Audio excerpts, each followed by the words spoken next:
Ani, everybody, and welcome to this will be the third town hall in November. We'll be covering line 5. We're going to start off with the land acknowledgement, and this is the Michigan Democratic Party land acknowledgement. The state of Michigan occupies the ancestral, traditional, and contemporary lands of the Anishinaabek Three Fires Confederacy, the Odawa, Ottawa, Ojibwe, Chippewa, and Potawatomi. The Michigan Democratic Party recognizes historic Indigenous communities in Michigan and those forcibly removed from their homelands. We further recognize the ongoing relationship of dependence upon, respect for all living beings of earth, sky, and water. In offering this land acknowledgement, we affirm Indigenous sovereignty, history, and experiences. We're going to introduce the caucus. This is the Anishinaabe Caucus, the first and only caucus in Michigan that is addressing the needs and concerns of the Anishinaabe people and the Native people in these lands of Michigan. We're new, we're about 2 years old, and we started mostly because of line 5, and then turned out to be other issues. I don't know if everybody knows the history. I had went to a convention in Detroit. Dana Nessel had asked me to attend to help vote for her to get her the primary so she can run for Attorney General. And when I got there, I found out we didn't have a caucus representing our needs. Now, as an industry activist, I can see why everything went so far and just stopped. We built up all of this energy moving to fixing things and changing and working, and it would just die off. And I wondered if that was part of it. So we got Julie Dye is another founding person or member. She's the secretary. Nat Spur, he is our vice chair. And we have Brandy Nahila. She's kind of taking a break right now. She had a rough summer. So Eva Menifee has stepped up as our interim treasurer. So we have an all-star board, I believe. So that's why we're here, is about line 5. Line 5 is a pipeline that's been under the Straits of Mackinac for way too long.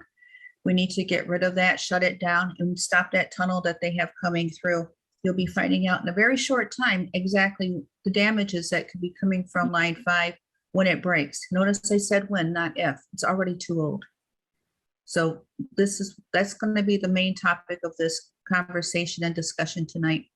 We have wonderful panelists here. We have our host, which is Dr. Kyle Whyte. He's a Citizens Potawatomi Nation citizen. He's a professor of environmental justice specialist, and he's a good friend of mine. We have Dr. Aaron Paymont, who's the tribal chairperson for Sault Ste. Marie.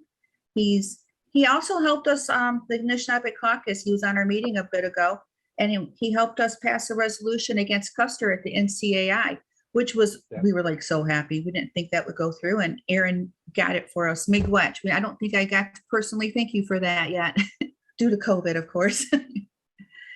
We have tribal chairperson Jamie Stuck. He's the tribal chair of the Nottawasepi Huron Band of Potawatomi. He's also the vice president of the United Tribes of Michigan.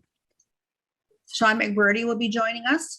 He's the director of Clean Water Action. He's also coordinating with Oil and Water Don't Mix. They do a lot of protesting. That was actually how I met Sean, was at different events. We got line 5 and at the Pipe Out Paddle Up that I was helping to, one of the co-organizers. We got Biidaaban, Reinhardt. She's a tribal citizen, maybe soon. Hey, someday. Of Sault Ste. Marie.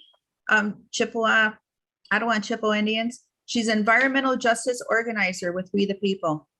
And we have Dr. Martin Reinhardt, and he's also a Sault Ste. Marie tribal citizen. He is president of the Michigan Indian Education Council. So there's our people that are going to be speaking. Oh, I'm going to be speaking also. So I'm going to turn it over to, is that my list? I'm going to turn it over to Dr. Kyle Whyte.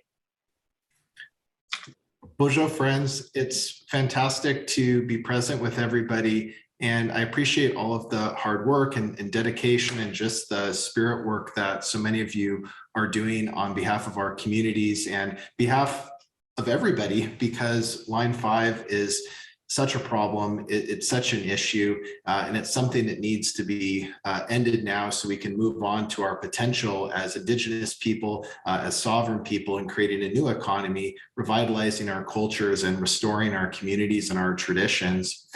Each person who's here today is going to briefly share some reflections, some information about the work that they do, about Line 5.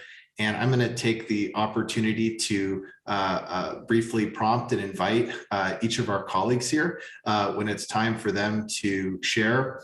And I'm going to start with our distinguished colleagues who are elected officials for tribal nations in Michigan. And I'd like to first welcome Aaron, and we're going to transition to first name basis. Many of us have credentials that have titles to them, but not all of us have such credentials. So out of respect to all of the expertise and hard work and all the amazing values that everybody has, we'll switch to a first name basis. And Aaron, it's great that you're here with us. I appreciate your taking the time to share. In addition to some of the biographical information that Andrea shared, I have to say, as a professor myself, I really look up to the fact that you're a scholar and a leader. You're a teacher, you're a researcher, you've made amazing contributions in the scholarship of education, and it's great to see that scholarly expertise happening given all of the important national and Michigan work that you're doing as a tribal leader. So thanks again, Miigwech, for taking the time to share with us your thoughts on Line 5. All right. Can you hear me? So I'll start out by saying my most important credential is my GED. Marty shares that with me. And I'll tell you a little story. When I was in kindergarten, we went to the Finlayson School, which was mostly Indian people. And the Indian kids in the school, well, almost all the kids were Indian, the teachers weren't, but we were singing A, B, C, D, kiss my GD. But I could talk a long time on this, so I'm going to try to talk short, and then let me know if I go too long. But my first experience with Enbridge was when I worked for Jamie's tribe. Jamie was my boss. And the spill that happened at the Kalamazoo River, and I won't steal his thunder, but I'll say that it was, the Battle Creek Inquirer said that the response was like Keystone Cops. It's the worst inland oil spill in our history. And I'll leave the rest to Chairman Stuck. But I became woke to this issue at that time. And several years later, I got reelected as tribal chair. And I don't even know how this came about, but Oil and Water Don't Mix and Flow reached out to me and asked if I would be part of a press conference in Lansing. And we had a bunch of media there, and Liz Kirkland had outed the fact that there was an easement, and we were asking for a copy of the easement. And when we asked the state that, it took them about 9 months to find this easement, which means nobody had been managing the terms and conditions of the easement from 1954, I think, onward. And so when we finally got a copy of we had to do a FOIA, and when we finally got a copy of it, it said there were certain terms and conditions for this easement to be placed in place. It's around the time that the bottomlands were conferred from the federal government to the state of Michigan without any consultation with tribes. At the time, there was only 3 tribes recognized. My tribe was not recognized at the time. And so we finally got our hands on that easement and found that there were terms and conditions like there had to be anchors installed every 75 feet. So we found, later, Flow and Oil and Water Don't Mix commissioned a dive with the U.S. Fish and Wildlife Federation. And that dive showed that there was about 20% of those anchors that were never installed. And then another 20% that were not functional. They were just floating in the water. And so we had to bring that to the attention of the governor. There were several consultations. We had to demand consultations and Governor Snyder, the same guy that poisoned children in Flint. And so we knew that there was no ethics or concern from that governor. And so we had to set forward our interest to the next governor. And really the first person, elected official in Michigan that cared was Dana Nessel. And she came to a paddle protest in Mackinac City, and she spoke.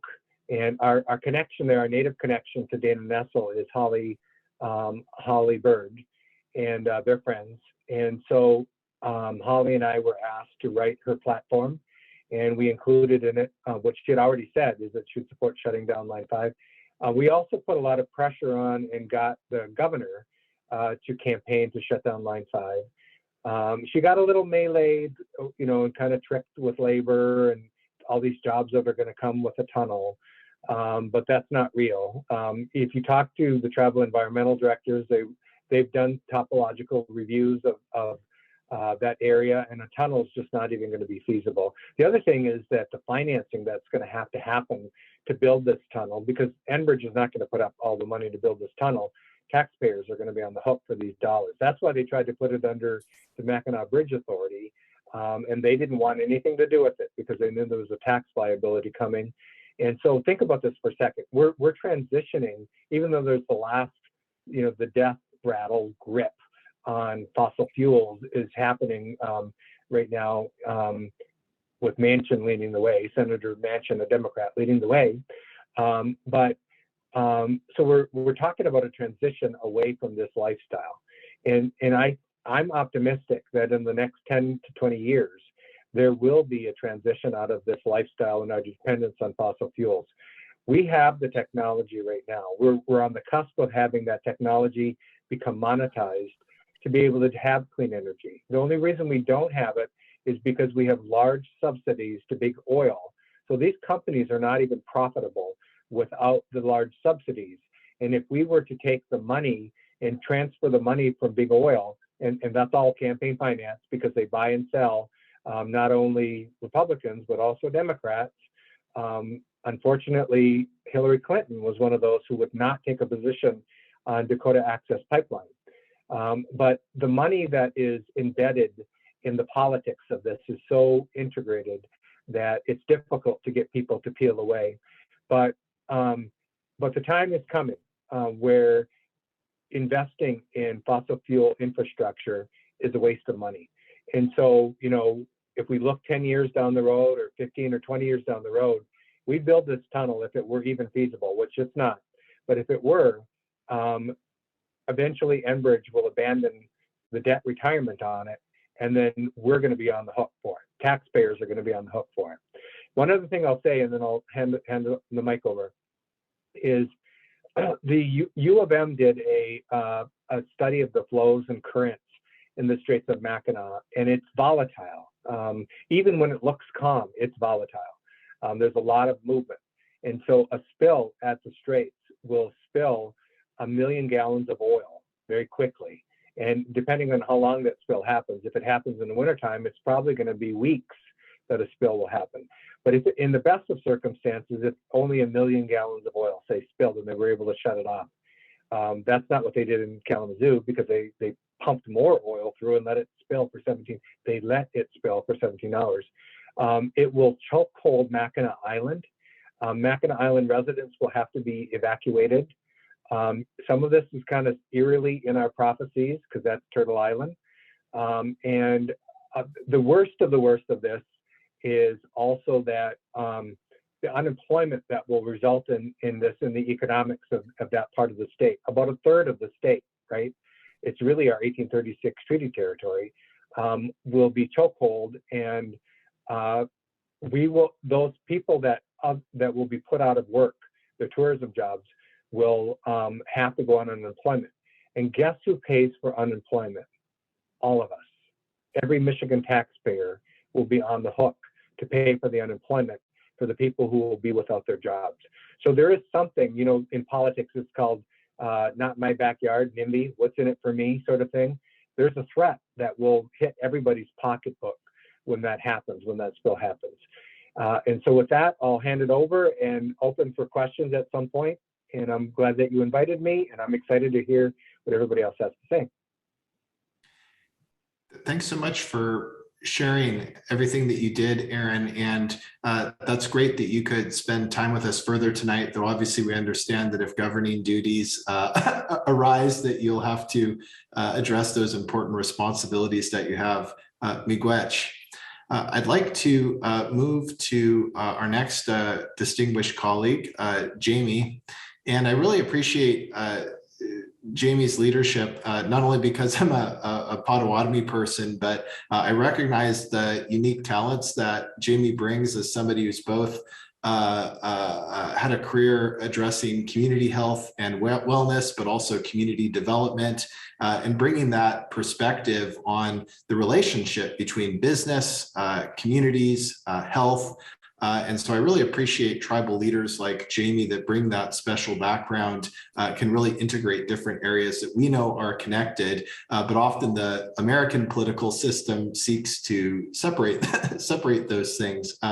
And the tribe that Jamie as chairperson of had an experience with a spill, and a lot of Jamie's reflections are going to put that experience in perspective with regard to Line 5, and really I think speak to where a lot of us are coming from with regard to this this critical issue. Miigwech, Jamie, thanks for being here to share with us.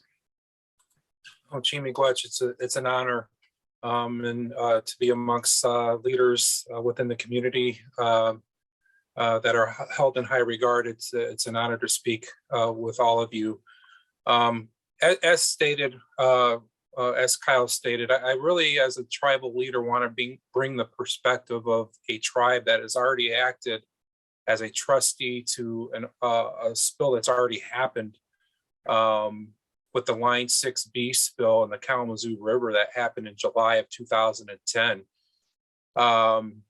It was because of that spill is why we are really relocating our focus, not just to how we're going to maintain the cleanup of the Kalamazoo River spill, but how we're looking at our opposition and decommissioning of Line 5, and the danger to relocating portions of the to the bottom of the sacred straits, how it presents a clear and present danger. As stated, we endured a catastrophe brought on by a pipeline spill of Line 6B in July 2010. It devastated the Kalamazoo River after more than 1 million gallons were dumped into the river. This diminished such cultural resources as wild rice. Members could not even access the areas during the cleanup. The Kalamazoo River watershed is central to our tribal identity and has supported a sustainable traditional lifeway for countless generations before us. The loss, usage of ravine resources, the deterioration of habitat, diminished hunting, fishing, and foraging opportunities, and our injured spirit continues to weigh heavily upon our community. In addition to Enbridge's initial reluctance to accept NHBP's participation as a trustee on the Natural Resource Damage Assessment Committee, to the fact that Enbridge has never offered any direct recompense to NHBP for damages sustained until a more recent apology letter came out from Mike Mueller asking for a healing circle. You know, we haven't been reimbursed for. I mean, you can't put a price on cultural resources, first of all.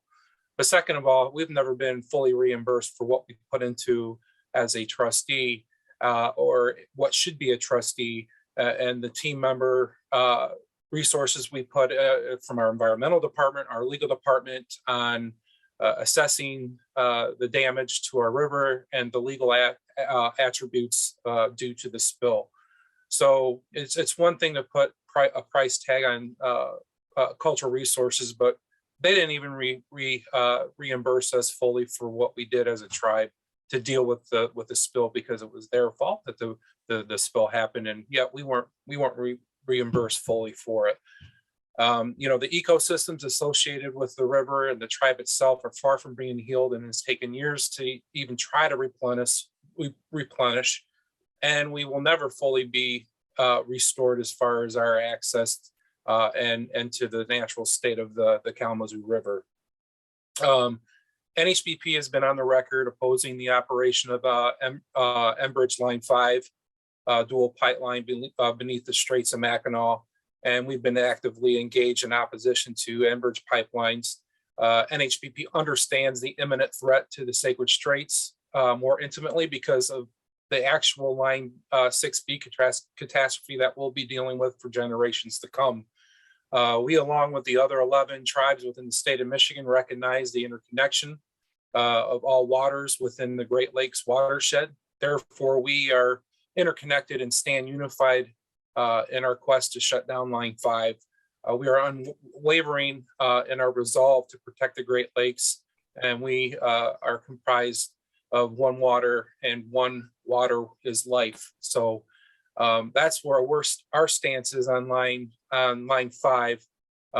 It very, and no disrespect, but when you're dealing with 12 different sovereign nations within the state of Michigan, there's not too many topics that all 12 sovereign nations can back each other up on and stand together unified at. And this is one item that we are all unified as far as the tribal leadership and tribal nations within the state of Michigan. We are unified as far as our stance on the decommissioning of Line 5. Some of the matters that we have backed up as far as our environmental department in reverence with Line 5, again, is just having that, promoting that regional awareness due to the Line 6B catastrophe and the focus on the aging of Line 5 beneath the Straits. Our department has represented our council on the multi-agency natural resources damage assessment since 2010. Our department continues to coordinate closely with our legal department to regularly submit opposition letters to various facets of Line 5, including permits ranging from maintaining the existing pipeline to the construction of the proposed tunnel. Our department also coordinates closely with our legal department to regularly participate by invitation tribal consultation meetings with the state of Michigan regarding Line 5 issues. At least 2 of these meetings have included the governor of Michigan.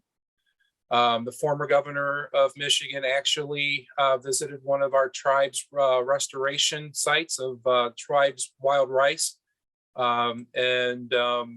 We always make a reference to the Pine Creek restoration because that's what we could be doing in the Kalamazoo River if we hadn't had this catastrophe happen. Our tribal government and our community representatives have participated in anti-pipeline rallies, NAT being one of them, at the Strait, including the flotilla in the 10-person community canoe. The tribe is on a first name basis with the state executive office tribal liaison from Eagle, making sure that our voice is heard regarding Pipeline 5.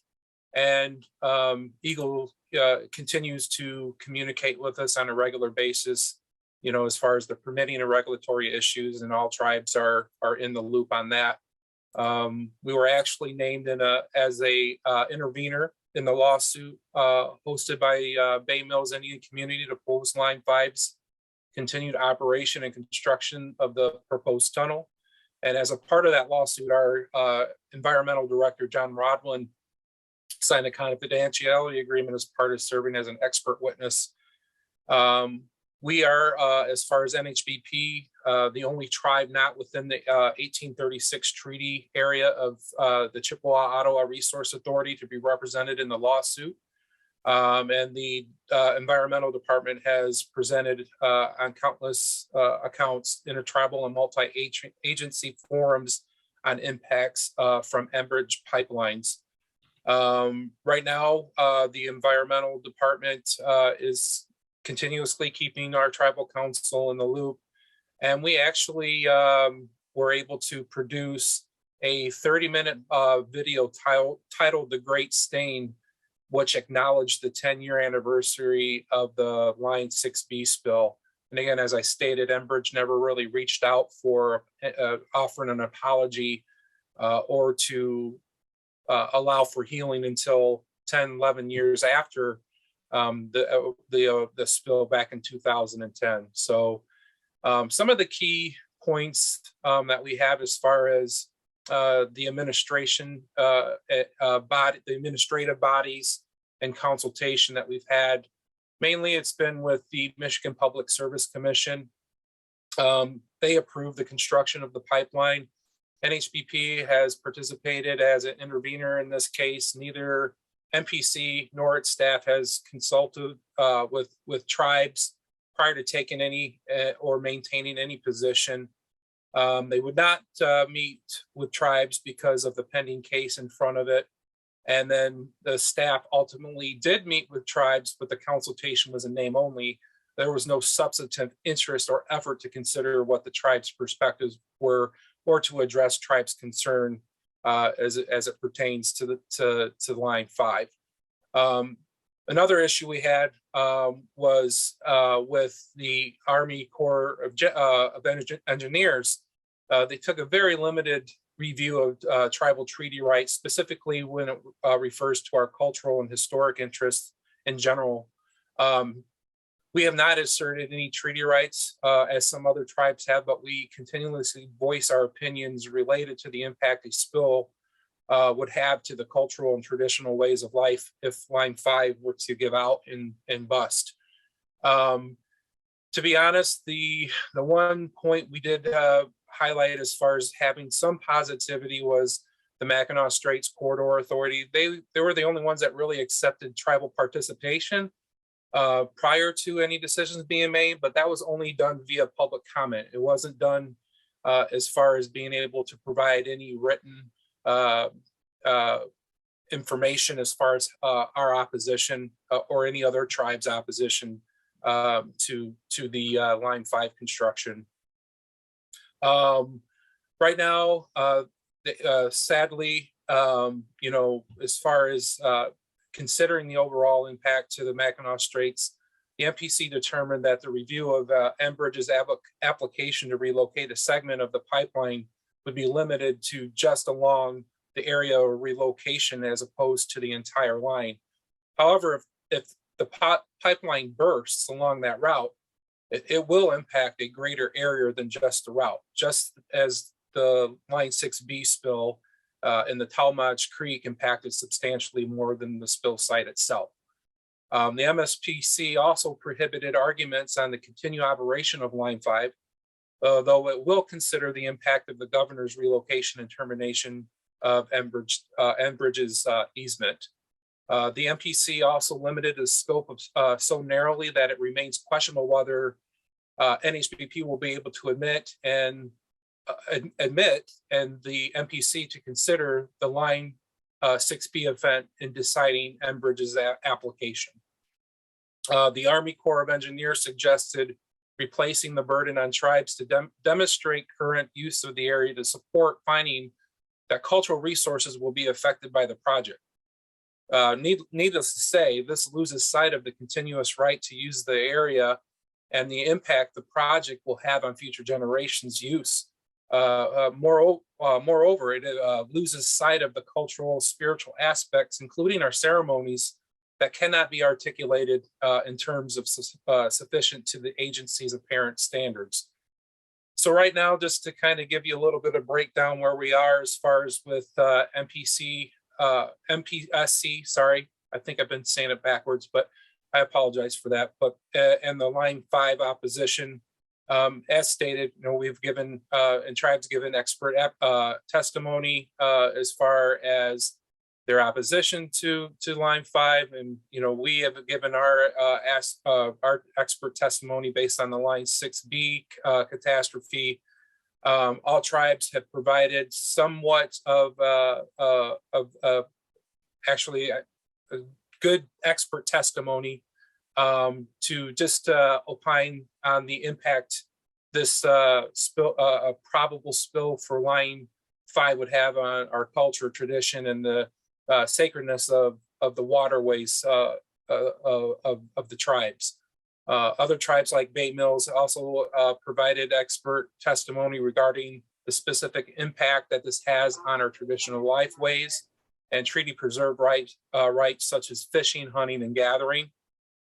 Ultimately, the MPC will decide whether to grant Enbridge's request to relocate a segment of Line 5 under a tunnel based on A, public need, B, whether it's designed and routed in a reasonable manner, or C, the construction of the pipeline will meet or exceed current safety and engineering standards.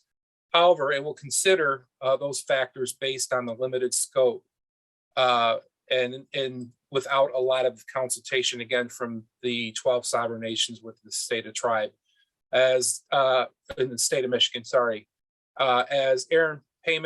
Payment has pointed out, all tribes within the state of Michigan have recently signed on to a letter urging President Biden to speak up in support of our tribes and to protect our Great Lakes. As some may know, the Canadian government is putting a lot of pressure on President Biden to oppose the effort against Enbridge. It recently invoked a 1977 international treaty which established transit pipelines between the countries, including Line 5. So we've been very active, and it's good to hear the news that did come out of the White House summit today, that hopefully we're going to get some support on this from President Biden. But your tribes do stand united as we continue our efforts to protect the waterways of the Great Lakes and to continue to oppose Line 5 and to protect our waterways, protect life, and to make sure that we don't have another catastrophe like 6B, and to make sure that we all stick together in this opposition. So with that being stated, I'm sorry if I went over a little bit, but I want to thank the opportunity and say Chimigwech just for the honor of being able to speak on this matter. As stated before, this is a matter of life for us now, as far as how we're still responding to Line 6B. Our tribal community has been forever impacted by Enbridge's negligence and their ability to run pipelines. So with that being stated, on behalf of the great nation of the Nottawassippi Huron Band of the Potawatomi, Chimigwech for the opportunity. Ahau. Miigwech, Jamie, and thanks for all of your sharing. And we're not too worried about time here because we're all speaking from the heart and from the spirit. And so I appreciate the heart that you brought and all of the updates about the actions that are taking place. And I really appreciate hearing how Nottawassippi Huron Band of Potawatomi is taking action and leadership in relation to some of the tribes that are located more near to the pipeline itself. And so we appreciate again your being here, and any further time you spend with us is fantastic. Though similar to Aaron, we understand you have governing duties that may call or have already called. We will certainly be understanding of that. So thanks again, and I just want to give another shout out to our two elected officials who spoke with us, and again, thank you for your service. The next colleague who's going to share with us, I'd like to bring back in Andrea. And Andrea, we appreciate your opening the event and activity. And really, I'm a big admirer of the different levels of leadership that you bring. You're both willing to take the time to be present and be a speaker and a leader in spaces like this. But I also know from being on the Anishinaabe Caucus and also knowing you and other connections as well, all of the background work that you do, the work that not everybody knows about, the work that's not always thanked or known. So I appreciate how you bring all of these dimensions of leadership, including being out there on the front lines with the direct action. So Miigwech, thank you for taking some time to share further reflections about Line 5.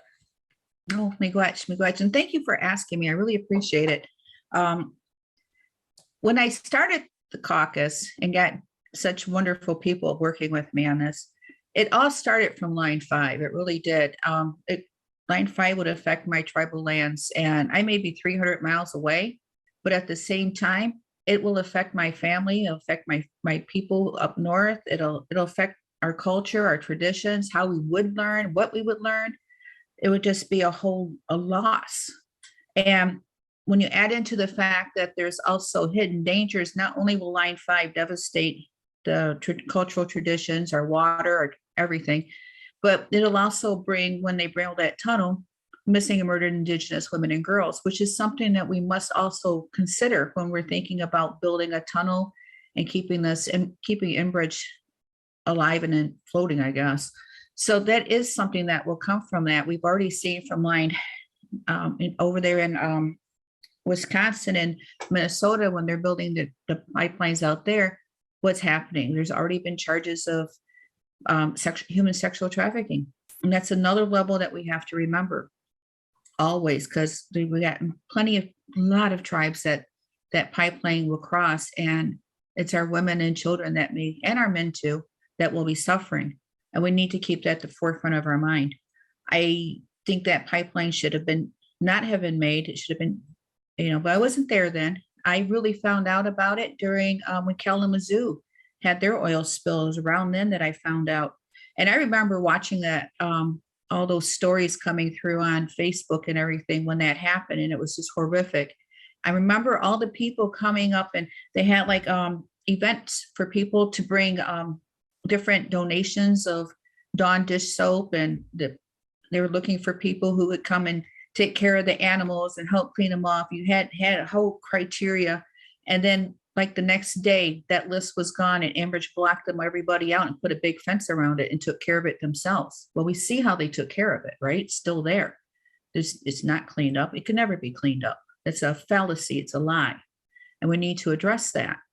So, and that's what I remember from that, being that over here in Ann Arbor area, because I was going to try and come out and help. And then, like I said, within 24 hours, it was blacked off. Well, that turned out to be that time frame when Enbridge was pumping more oil through. They were unaware of what was happening. And that was around the time that I found out that we also had a pipeline up north that was getting ready to break. So I started fighting against that then. And I've got a lot of wonderful people who have worked with me. There's just so many of us on the ground in different groups. And that was part of why we did the pipe out, paddle up flotilla. Janann Cornstalk, who's a tribal citizen of Little Traverse Bay Bands, the Dow Indians, her and I did that. She came to me and we were talking about it. And it started off from that Greenpeace where they had all those canoes and big floats in the water. And we wanted to try and do something like that here to bring awareness. And that was how that started. And part of it was to make us stronger.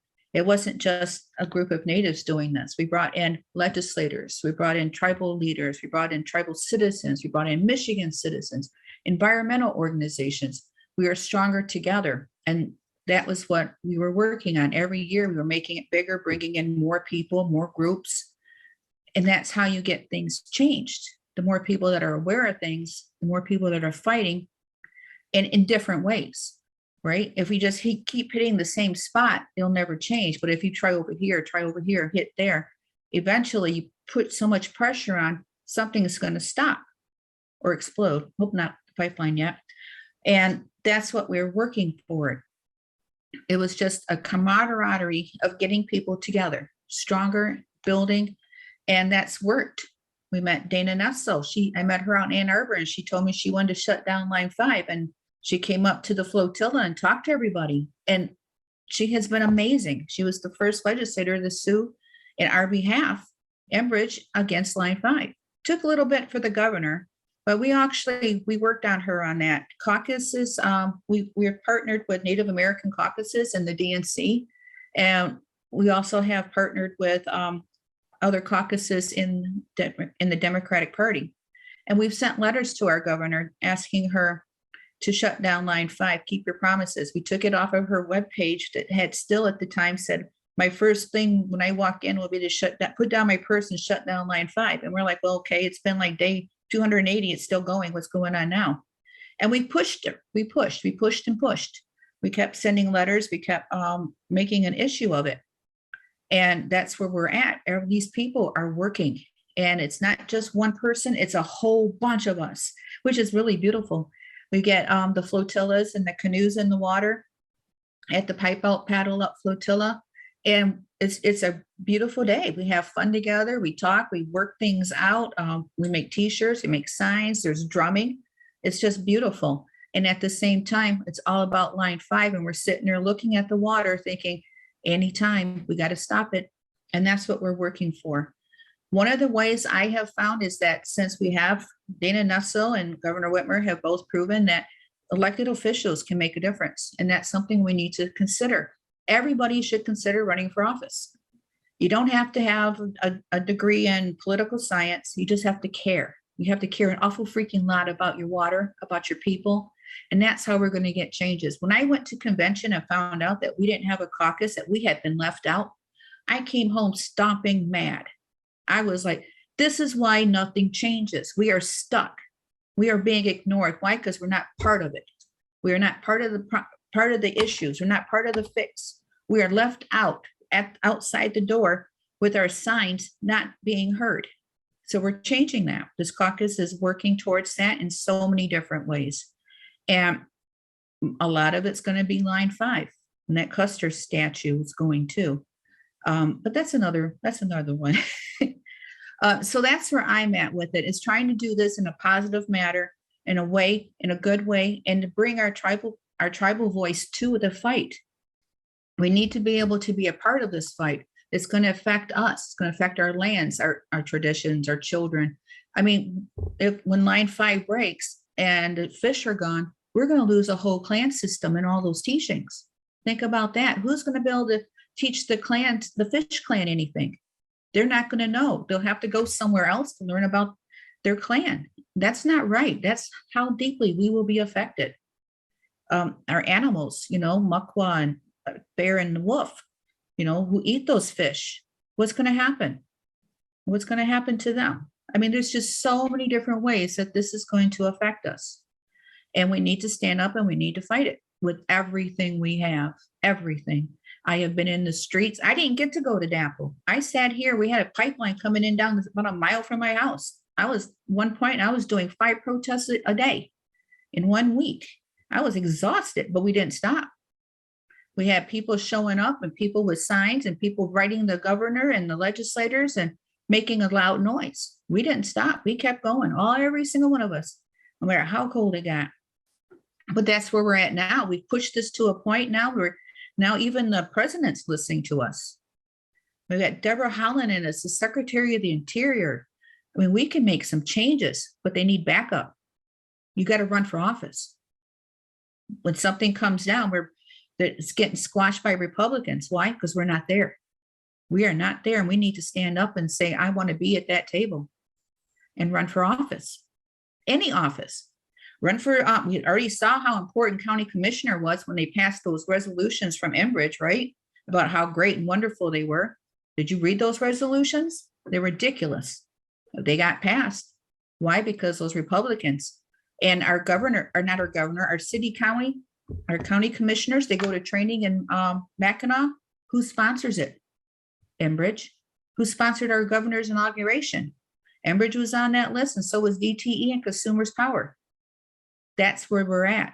That's why we have to get up there and change all of this. We really do. When our government is being bought out by the enemy, and to me at this point, they are the enemy, then we need to take it all down. We need to rebuild. We need good people who care an awful lot. Like that, what's that book they talk about with that, the trees? We need to do that. We really do. Run for office, make a change. Write your legislators, make a change. And that's it for me. Did I take too long? Andrea, I'll say the same thing I said to Jamie and all of our colleagues. If speaking from the heart and the spirit, don't worry about time.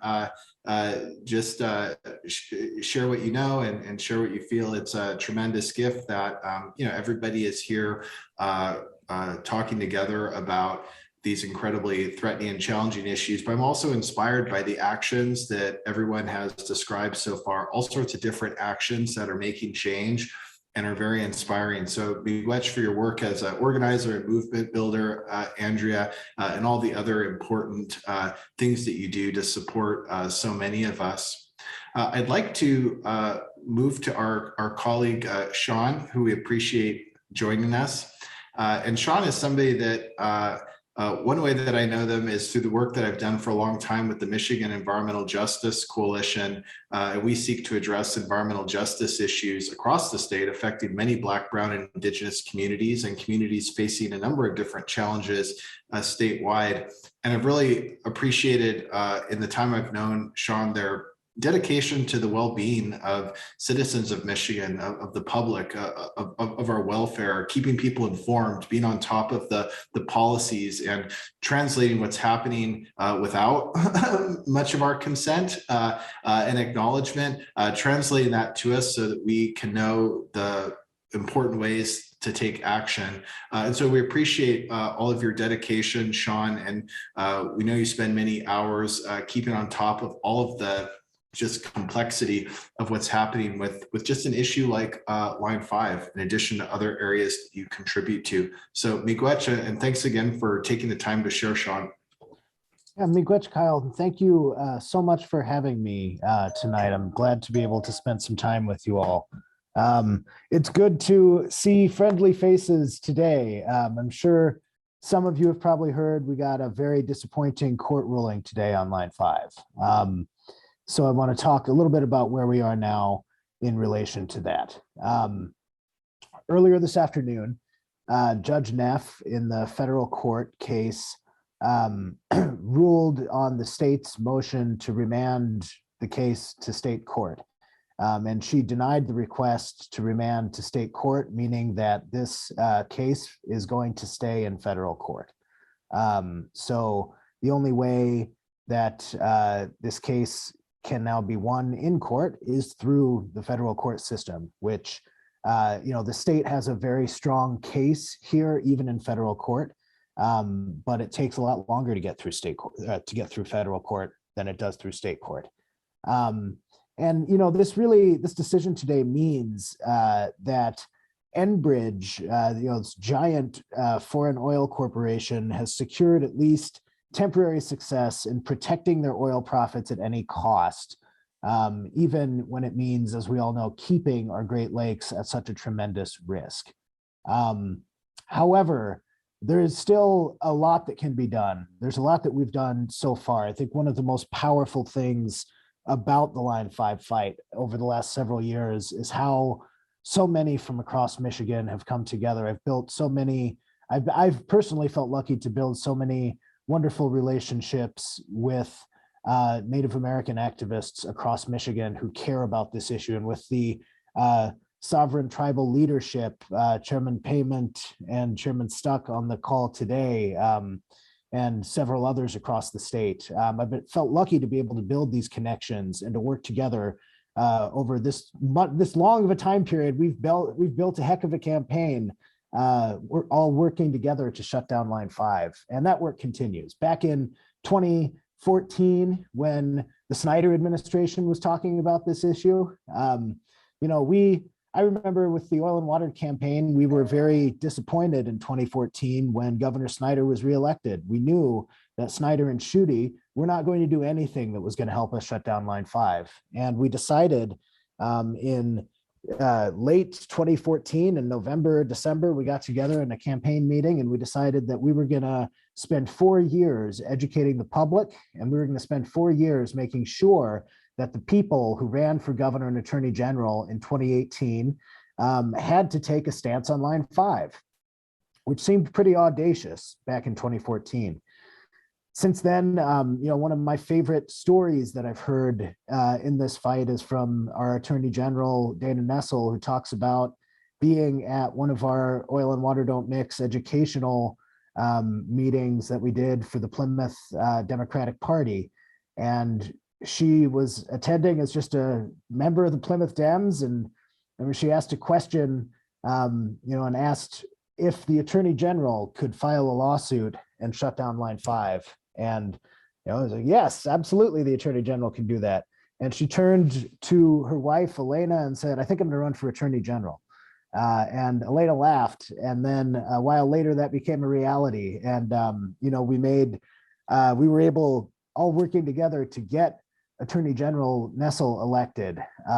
And when Governor Whitmer didn't act right away, we got collectively throughout this campaign, we got over 80,000 phone calls into Governor Whitmer's office from everyday constituents asking her to take action.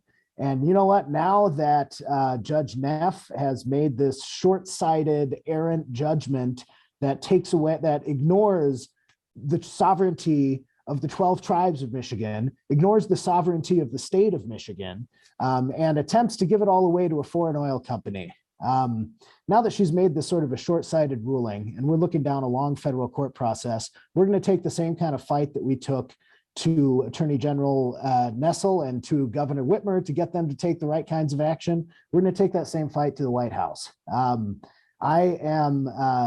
So a couple weeks ago, I think it was mentioned briefly earlier on tonight, but all 12 of the tribal sovereigns in Michigan sent a wonderful letter to President Biden's administration with 3 simple asks for President Biden. And I'm going to go into what those are. The first ask was that if Canada wants to invoke this bogus 1977 Transit Pipeline Treaty, the treaties that are over 100 years older than that treaty, the ones, of course, that let Michigan become a state, that the United States government signed with the tribes, must play a role here, and that the tribes deserve a seat at the table for any sort of treaty negotiations between Canada and the United States.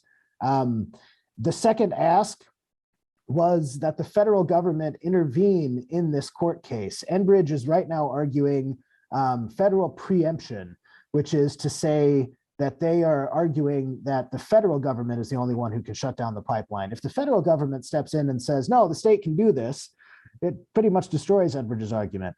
And the third ask, which I think is a very important one, is that Biden consider revoking the presidential permit for Line 5. And I'm going to go a little bit into what that means, because that is game over. If Biden does that, it is game over for Enbridge on both the existing pipeline and the tunnel. Now, the presidential permit for any pipeline does not cover the whole pipeline. It doesn't cover, it doesn't cover actually the Straits of Mackinac. It covers where the pipeline crosses the international border back into Canada. So the crossing at Sarnia. If Biden revokes the presidential permit, which he can actually do without any reason, he doesn't even need a reason. However, that's not to say he doesn't have one. The existence of the presidential permit is predicated upon Enbridge being in compliance with the easement granted by the state of Michigan, which Enbridge has not been in compliance with that easement since 1968. And the easement, in fact, no longer exists since Governor Whitmer has revoked it. So since they are not in with the easement, President Biden could at any time revoke the presidential permit, which would shut down the existing Line 5 pipeline. Now, let's say something bad happens and Biden revokes the easement, but then we wind up with a president in 2024 who wants to let Line 5 continue to function or put it back into operation. Well, they'd have to start all over with a new presidential permit, which means a whole at least 2 to 3 year process through the Army Corps of Engineers and through several different governmental agencies before they could do that. So Biden revoking the presidential permit would not only shut down the existing pipeline, but since it inhibits Enbridge's ability to cross back into Canada on Line 5, it would theoretically stifle the tunnel plan as well, because they'd have no reason to build an oil tunnel if they can't actually get the oil back into Canada. So, these are 3 very important asks, and it was such, I think, a wonderful forward-thinking move by Michigan's tribal sovereigns to make that request. And actually, myself and a couple colleagues are headed to Washington, D.C. tomorrow for some meetings with folks in the Biden administration to talk to them about these asks. And let them know that these asks are coming from Michigan's tribal sovereigns with the full-throated support of the environmental community and of progressives in Michigan, and that President Biden needs to stand with us and take action on this one. We're also going to be holding Thursday morning. It'll be live streamed on Oil and Water Don't Mix's Facebook page. I know many of you follow us there. Thursday morning at Thursday afternoon, Justin Trudeau will be in Washington, D.C. to meet with President Biden. Thursday morning at 10, we will be holding a press conference at the Canadian Embassy in Washington, D.C. To call out Prime Minister Trudeau's hypocrisy on climate change and to ask President Biden to help us on this one. We're also going to be having, for those of you who may be in the Detroit area, President Biden will be in Detroit tomorrow. And we are organizing a little greeting party for the president of folks with Line 5 signs, so that while he's driving in his motorcade from Detroit Airport to the Ford plant, he'll be seeing people with signs asking him to take action on Line 5. So we have that. We have a lot more coming up. We're going to have an action that we're going to ask everybody to take. I'm actually writing it later tonight and hoping to get it out to folks tomorrow. But we're going to have a sample email that we're going to ask everybody to send to the White House, echoing those 3 asks that were made first by Michigan's tribal sovereigns 2 weeks ago. And we want folks across the street. We got 80,000 calls into Governor Whitmer.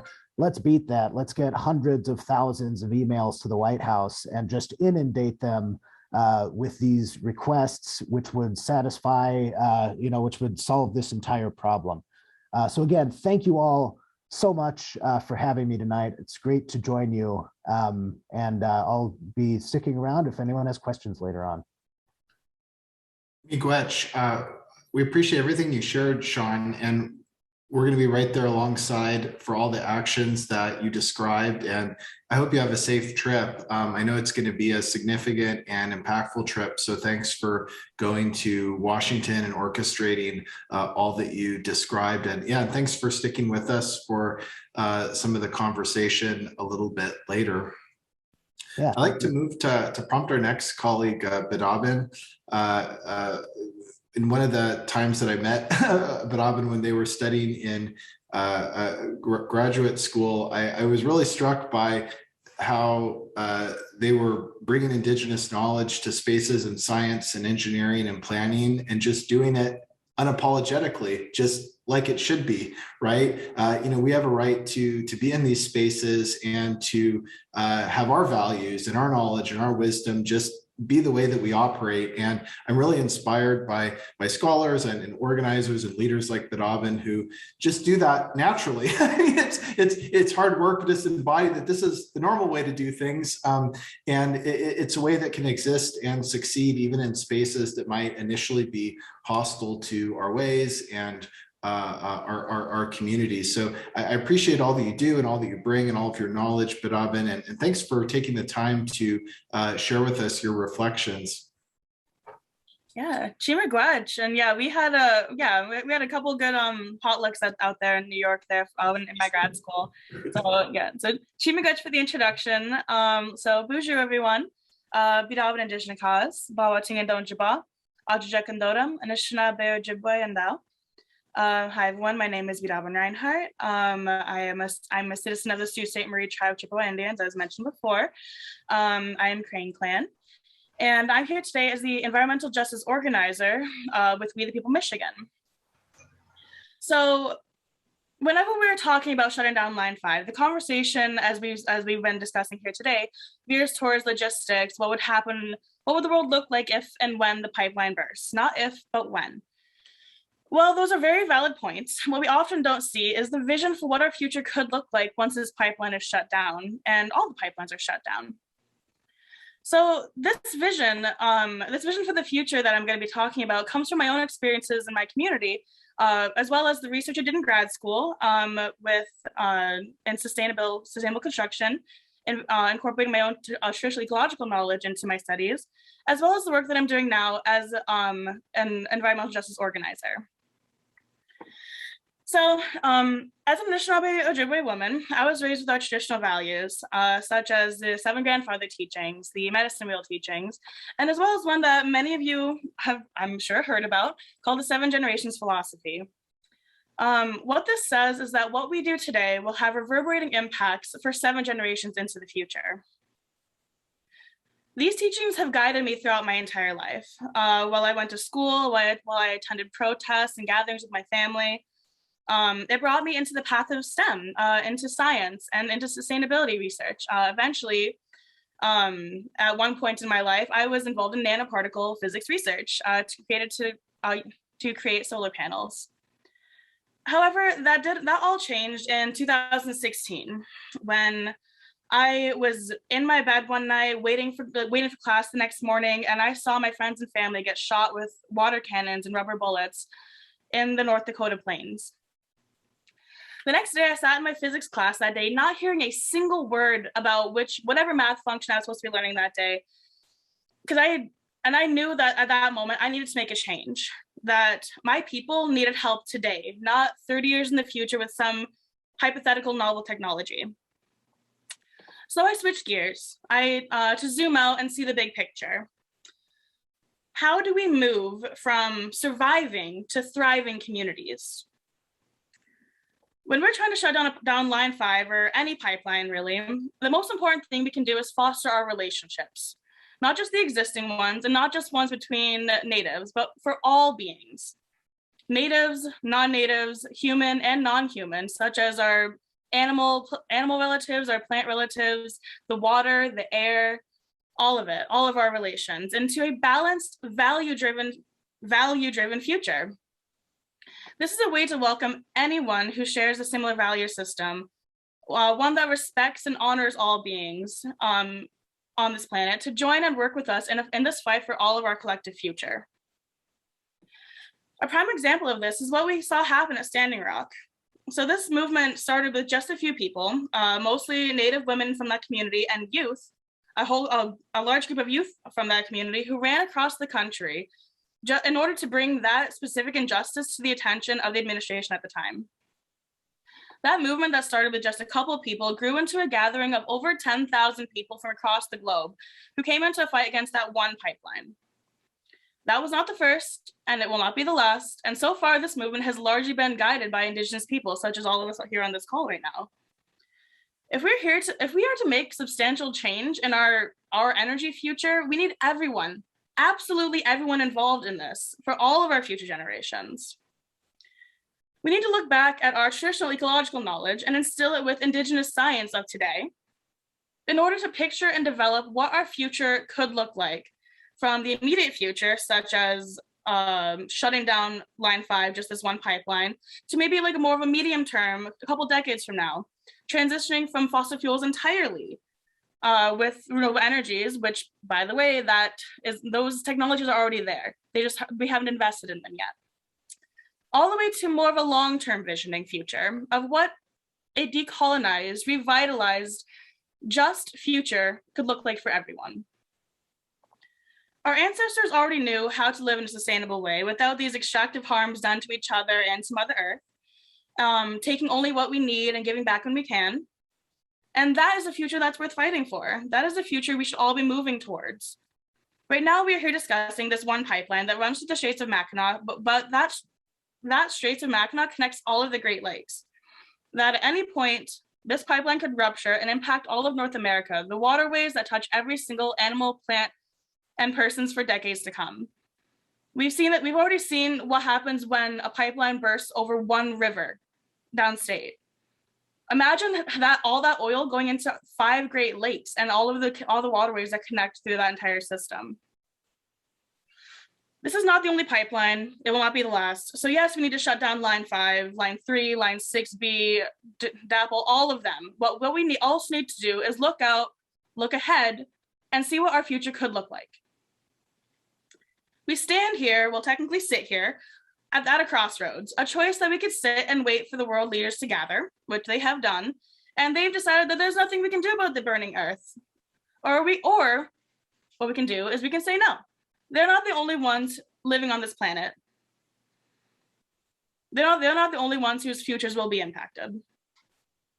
The youth are the ones who are going to be up and coming and facing the brunt of their decisions. So we can either throw in the towel or come together with other people who hold the same values as us and make change happen. The need for relationship building should not come at the cost of compromising our own value system. So this is an invitation to invite those that are willing to listen and change their minds in the fight for all of us, for all of our land, culture, food, energy, and especially clean water, today and into the future for all of our generations. Miigwech. Miigwech Biidaaban. And wow, you really centered that this is about our vision. And, imagine if our visions as Indigenous people, as Anishinaabe people, were ones that were more predominant in the way that things occurred here in Michigan, here in the Great Lakes region. Imagine the world we'd be in. No climate crisis, empowered young people. We benefit from the wisdom of our youth and the knowledge that they bring. Wow. And it's about vision, and it's about removing the dominant vision that's got us into this situation in the first place. And so we appreciate so much, Biidaaban, your sharing with us, Miigwech, and look forward to engaging further. As the moderator, I am going to offer a couple of my own cents. And I want to super briefly just cover one area, and then I'll move to prompt Marty. But just before I do that, I wanted to say that one of the things that is part of the work that I've been doing on the White House Environmental Justice Advisory Council is, we have a council of 26 persons. There's 4 Native folks, and everybody's experienced in environmental justice work, supporting communities, empowering communities. And we've produced recommendations. We've talked about environmental justice issues, and literally the whole Line 5 thing, whether the current one, the current pipeline, or the tunnel, the whole Line 5 thing is literally against the entire program that the Biden-Harris administration is advancing on environmental justice. And it's not environmental justice in a narrow sense. The Biden-Harris administration has an initiative called Justice 40 in Executive Order 14008. Justice 40 states that 40% of the benefits of major federal investments in infrastructure, including energy infrastructure, 40% has to flow to communities that are disadvantaged, that have been already overwhelmed by multiple environmental stressors. And that 40% benefits is not just like a random dollar value. It's real community benefits, actual community change, communities emerging as leaders in the energy transition. That's a policy that the Biden administration brought to the Conference of Parties in Glasgow, that the domestic policy was about justice and equity. And I can't think of anything more unlike the Justice 40 initiative than Line 5. It's backward economically. It creates problematic forms of dependence. It locks us into a high carbon footprint. It violates treaty rights. It's a threat to so many different communities, including Indigenous people that have stewarded those territories for generations. And so to suggest that Line 5 needs to be continued, or even like, I don't know what the right word is, that money needs to be put into having a tunnel to keep it going, is literally against everything that the Biden-Harris administration has laid out in executive order, and the groups like the White House Environmental Justice Advisory Council are recommending. In our recommendations from May of 2021, we were very clear that there are many things that the federal government can support that do not benefit communities, any community. Line 5 and what it represents is absolutely one of those things that if governments support it, it has no benefit to communities. And so it's important to note that the United States is not going in the direction of something like Line 5.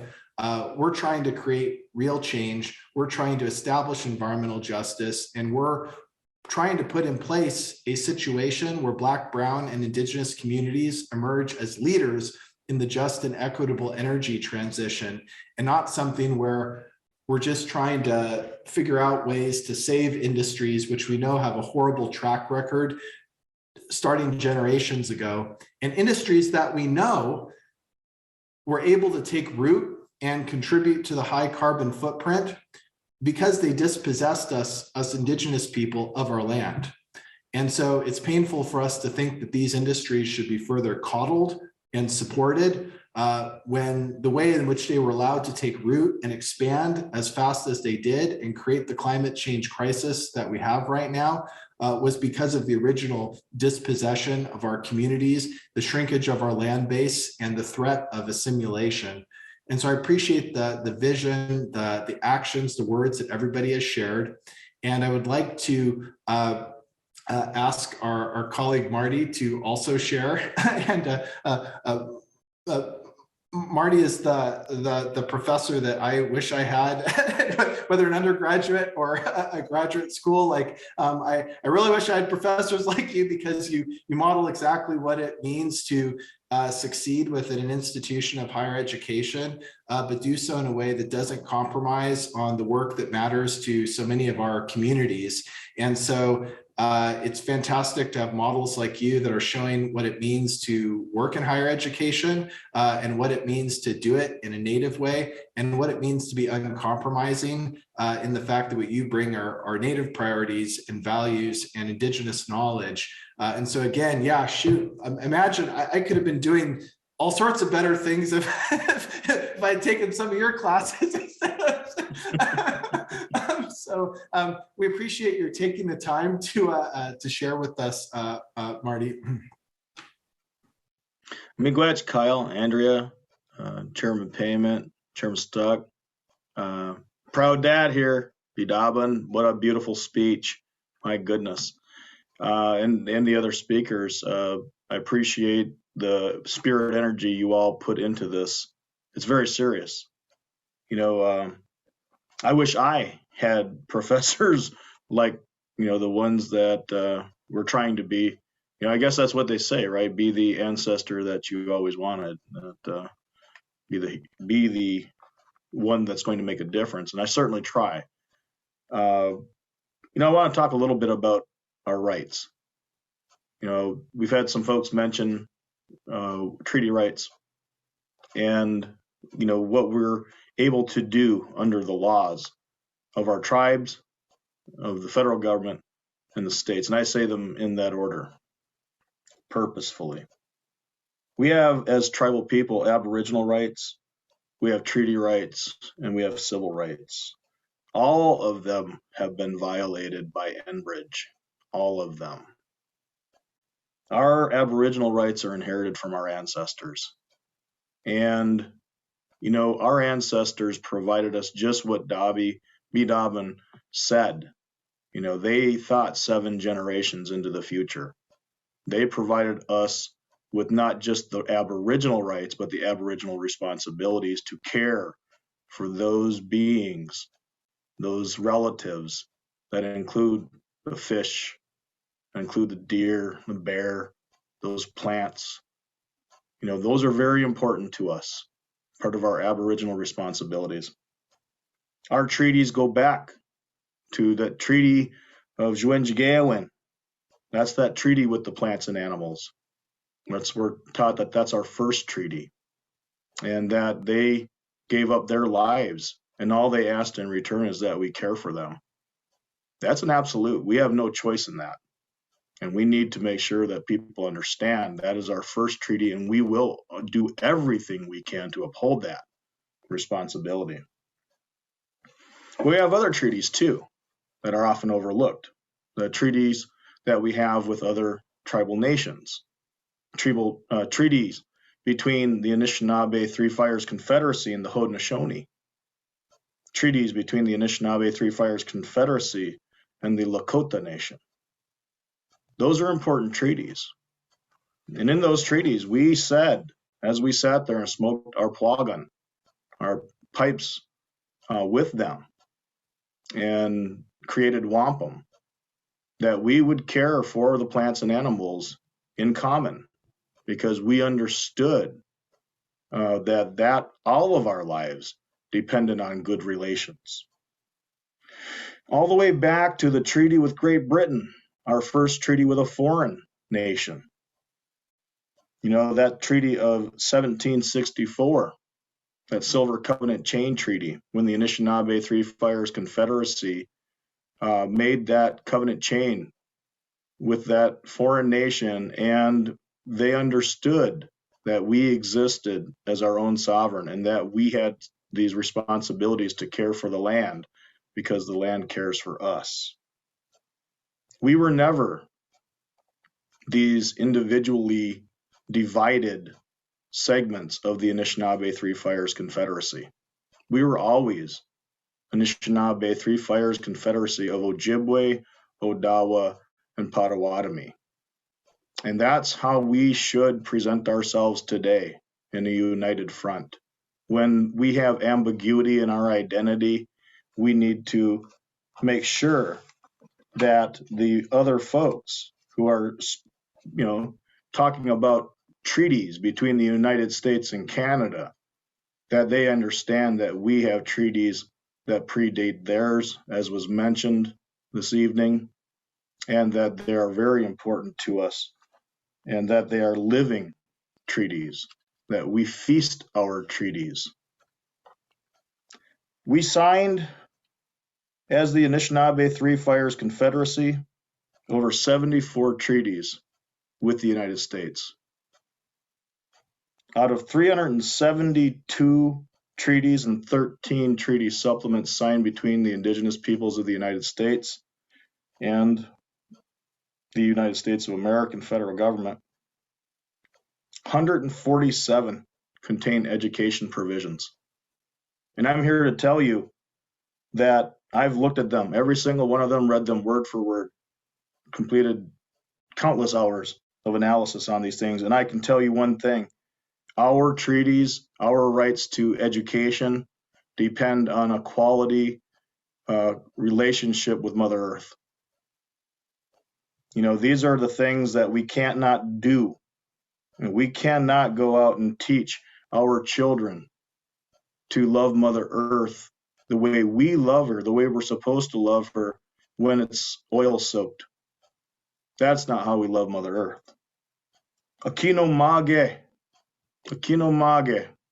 our term for education, it literally means the earth will show us the way.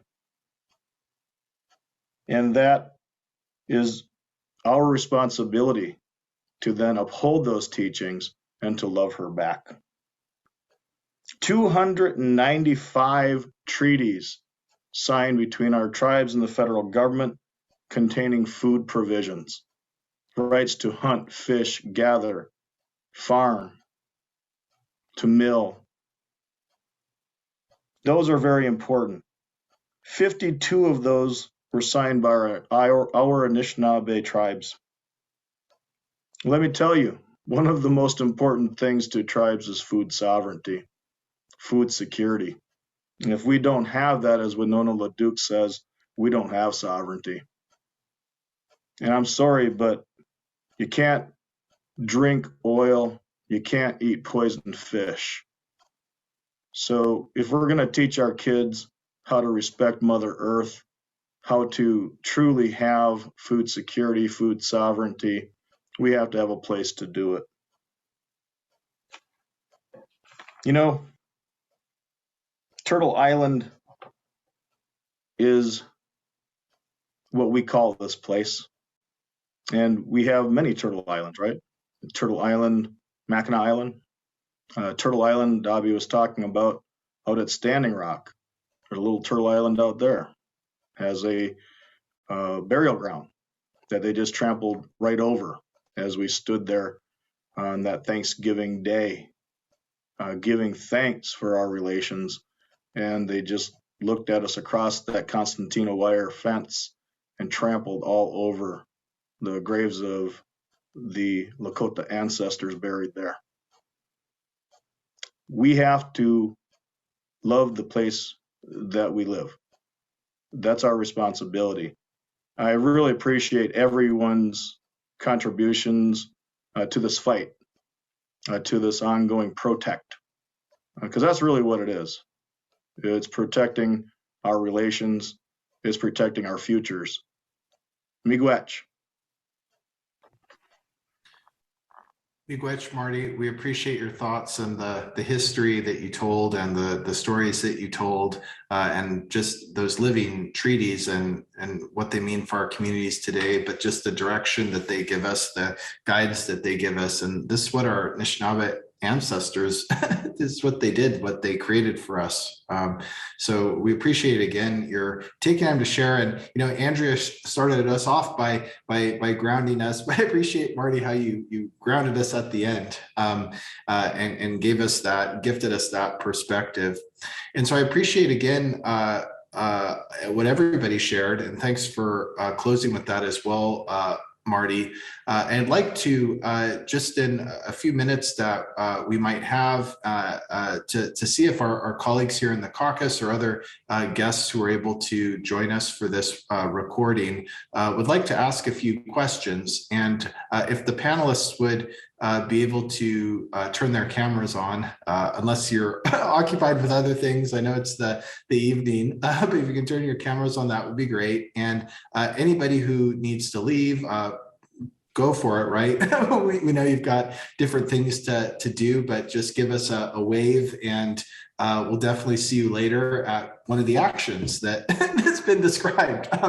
But anyways, I will ask Andrea to join me in moderating some questions with our colleagues. And so I'm thinking maybe we can respond to about 3 different questions. So if there's anybody, whether you're a caucus member or a guest who is here, yeah, let us know. Do you have a question? Did you put something in the Zoom or the chat? Do you want to come on to camera? Do you want to raise your hand using the function? However you want to get our attention.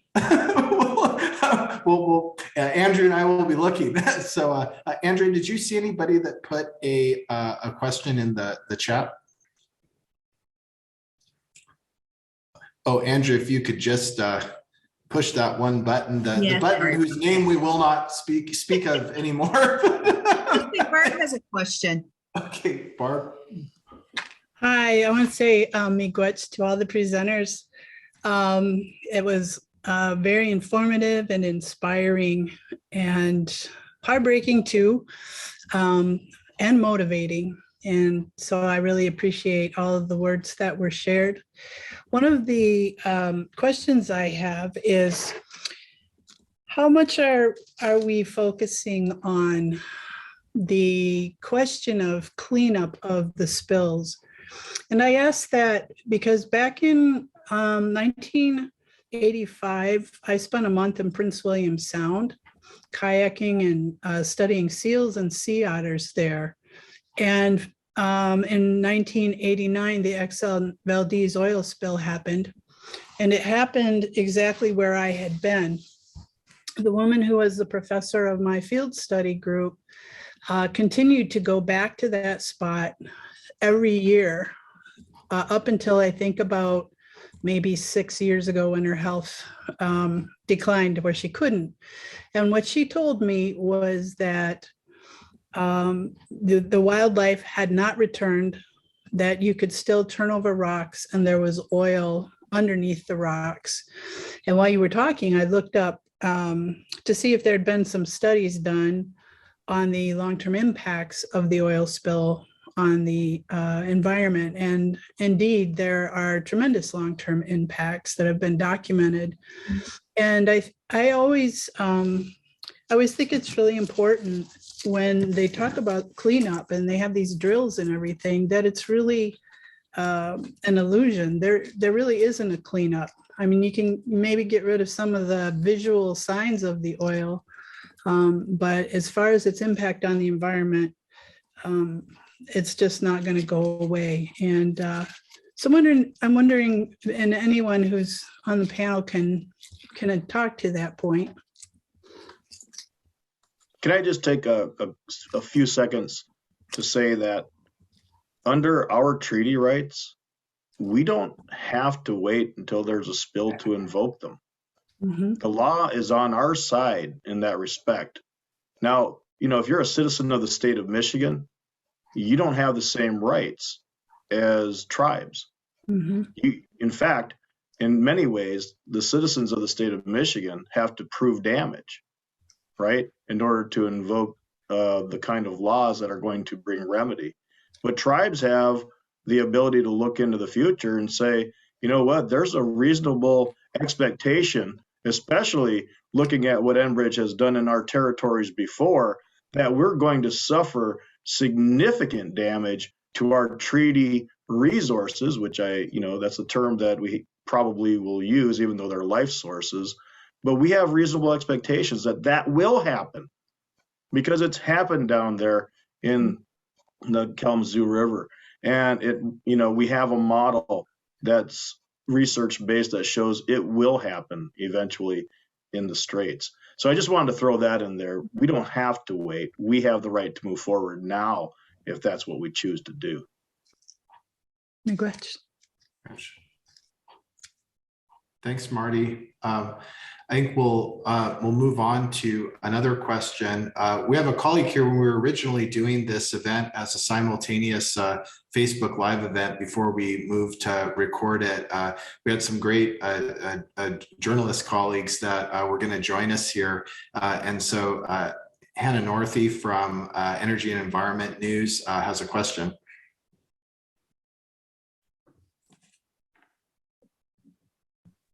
Hi, everyone. Good evening, and thank you so much for doing this. Appreciate it. I wanted to just ask if you have any sense at this point, either from connections that you may have in the administration. We just had this 2-day White House summit. It was really interesting. If you have any sense of sort of where the administration is at on this, what they're thinking, and if they are, I don't know, considering pulling these presidential permits. I'm just wondering what kind of insight you have. Thank you so much. Thank you, Hannah. Would one of our colleagues wish to speak to that? Yeah, I think you're in better shape with this administration that you would have been in with the previous one, right? But as stated earlier, all 12 tribes did sign off on a letter to President Biden, homework time. It did. So all 12 sovereign nations did sign off to a letter to President Biden, asking him for his help with this. Again, Dr. Payment had spoke to some of the subject matter being brought up today during the summit. I wasn't able to jump on today's summit, but I would probably refer to him on that. I don't know if he's still on the Zoom, but again, I think we're in a better shape right now with Governor Whitmer having a closer relationship with President Biden, and him knowing her battles with what she's going through with Enbridge. But I mean, that's pretty much what I can probably provide. The good thing is that we are lobbying the president for his support. And Michigan, with a lot of different things when it comes to him recognizing sovereignty, we've kind of been out in the forefront on other things, not just environmentally, but health-wise, like with the racial disparities that we've been dealing with the COVID-19. So he does pay attention to the sovereign nations of Michigan. Just a little bit more hopeful with this administration that we were with the last. So that's my input. Thanks so much for sharing, Jamie. We appreciate it. We'll move on to our final question. Andrea, did you notice a question that's in the queue, or should we open it up to people to voice their question? Yeah, I don't see any more questions. Did you get any offline? I haven't seen any yet, so maybe that means it's an opportunity for somebody to turn on the camera and make their presence known. Kyle, if I might comment on the previous question, because I cut off, my internet upstairs isn't as good as it is downstairs. As far as looking at the cost of a probable, or when a spill happens, another spill happens, as I stated earlier, you can't put a price on your cultural resources. And if if anybody wants to really experience the aftermath of an oil spill catastrophe, just come to Battle Creek. I'd be more than happy to take you down to the landing. You could still see the crude sediment on the bottom of the Kalamazoo River. And just imagine the depth of the straits compared to that river. So again, if anything, or when anything happens with the straits, the depths of the straits, that's the worrisome thing, is that we're trying to control, the spill 10, 11 years after the Line 6B spill, and the depths shouldn't be unmanageable, right? So, but as stated earlier, we'll be dealing with it for generations to come, and getting the full cleanup, and again, without full reimbursement of what we've put into it as a tribe to try to manage their mistake. Thanks so much, Jamie, for adding that further information. Though obviously that's hard to hear again. We appreciate it. I was going to move to our most distinguished colleague who has a question, but I also saw Andrea, who's also very distinguished. But I saw Andrea also had their hand up. Andrea, were you wanting to respond directly to what Jamie shared, or should we move on to Nicole and our distinguished colleague? I actually wanted to bring up also about the cleanup, is that we're talking about the Straits of Mackinac. If you see the picture behind me, that's the ice. How are we going to clean up if it happens underneath the ice? The Coast Guard has said it's impossible, and that our added ice will make it even more impossible. They're talking about boomers, plywood boomers in the summertime. You can't get that into the water during the ice. And look how thick that ice is. You're not going to be able to do anything. The fact of a cleanup is another fallacy. It's another lie. Yeah, and with those risks, given the significance of the place for Anishinaabe origins and history, and I don't know a lot of people, if they haven't had that experience in their lives, I'd strongly suggest getting a good sense of empathy, actually, for what that would mean if they were in that situation. So okay, so Nicole and Moses, we'd love to hear your question. Well, I think you're right that the oil pipe has been doing a lot of damage, and this oil has been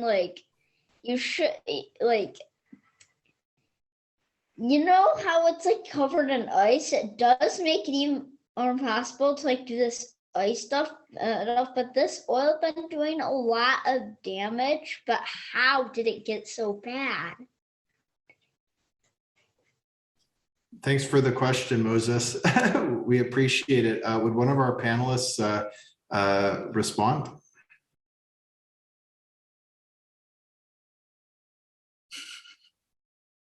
Opening it to Andrea or Biidaaban or Sean or Marty. I'm a librarian at Moses' school, and this is the sort of question the children ask, and I've been sharing that We Are Water Protectors book with them. And if they ask a question like that, I'll say, I think it's lack of love. I think it's because when people didn't first think about being dependent and grateful on the water and the animals and everything else, then they didn't know how to do things the right way. So and when they get worried about it, and I say that's the right way to feel. And that's going to show you the way to where we can have things be in balance again. And I think a question like that is sort of where a lot of us started. Mm-hmm. Yeah. I think a lot of the problems started with that we, the Native people in this community, were left out of the discussion. When they put that pipeline down there, they didn't ask us. They just went ahead and did it. And we found out later, a lot of us. And I think that's a lot of the problem, is that we weren't part of those decisions. Yeah, I'll Thank you. add to that too. Also, Moses, you have a really cool name. That's actually my middle name also, and so that's just a really neat name. And my mom's last name. So that is a really important question. Like, how did it get this bad? Like, why? Like, we're all here today because like we're trying to like mitigate things now, but like back then, like when that pipeline was first put in there, people didn't know that it would do this. I'm assuming no one could be that heartless that they could think that it would rupture and impact all these people, like you, like me, like people who are going to be younger than you. So I think that, yeah, it's a lack of love. It's a lack of vision from them. But that's what we're doing now. That's what we're here today to do. That's what you're going to be part of, I'm assuming. Hey, thanks so much for sharing. And Moses, thanks for your question. That was the best stated question. No offense to the others, but and myself too, but that was the best stated question this entire event. And we appreciate your leaving us with that. And I do hope that you continue to speak up, to use your voice, to use your knowledge and your wisdom, because it's important. You've made a big difference for our conversation here today. So miigwech, and we appreciate you very much. We appreciate folks that did ask questions and engage, and thanks to the panelists for the response. I'd like to turn it to Andrea to close us for the event. I just wanted to say miigwech to everybody that came. I really appreciate it. And learning every time if we gather, I learned something new. And I'm really glad to have these opportunities to learn. That's very, very important. So miigwech for everybody. Thank you for coming and helping us and to educate people. There's some people out there that still don't know about Line 5. As hard as I find that to believe, there are people in our state that do not know that's there. I just wanted to put out there that next week, Tuesday, we'll be talking about Mahnomen. Nat Spur will be on. He'll be talking with, I believe, Roger Levine. We'll be talking about naming Mahnomen as Michigan's native grain. We're working on getting that resolution out there and passed. Also on the 30th, we have residential boarding schools. Julie Dye will be speaking on that. She's the secretary and founder of the Anishinaabe Caucus, along with Dr. Graham Denton, and who's a member of the caucus. So we've got some really good topics coming up. So please join us if you'd like to join in, and let us know. Hopefully next time we'll have our recording work out better so we can live stream. This is hoping to be temporary. So next week we're hoping to be back on track in Facebook Live and posting onto our website. So I appreciate everybody for rolling with us. And this is a little bump in the road, but we are good with dealing with bumps, huh? So miigwech, everyone. Miigwech, Miigwech, miigwech, thank you.